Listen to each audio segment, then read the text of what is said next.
Tulo ka agricultural crops sa Zamboanga City ang natalang miubos ang produksyon karong bulana tungod kuno sa epekto sa kainit sa panahon. Ani ang report? Nalibot na kuno sa mamalitay nga si Janita Intal ang Santa Cruz Market sa Zamboanga City aron makapalit og gulay nga pechay. Apan napakyas kini tungod kay wala nay supply nga naabtan. Kini ang mga tomates, tanglad, okra, para bende, kalabasa. So El pechay ara yung tabus kanuay.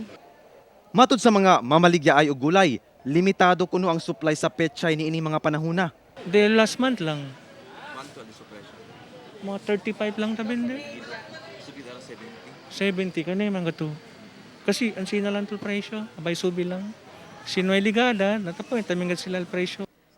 Matod sa Office of the City Agriculturist, miubos kuno ang produksyon sa pechay lakip ang okra ug kamatis sa Zamboanga City.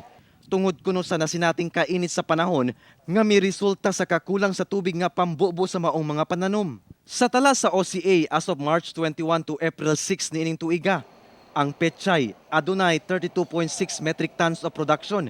Apan, as of April 14 to April 20 weekly report, miubos kini sa 7.6 metric tons. Ang okra nga gikan sab sa 19.6 metric tons, miubos kini sa 9.95 metric tons. Samtang ang kamatis nga gikan sa 12.18 metric tons karon ana na lang kini sa 7.3 metric tons. However, for the other crops naman, there was really an increase in production.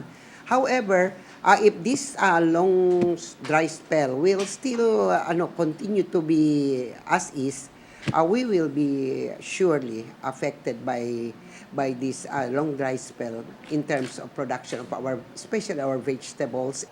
Ang pag-ubos sa produksyon sa maong mga utanon, pagkatutukan kuno sa OCA.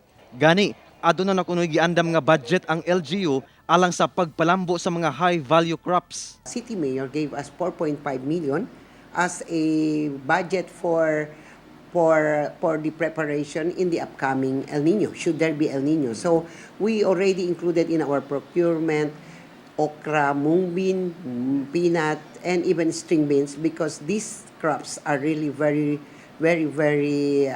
resistant to even long droughts.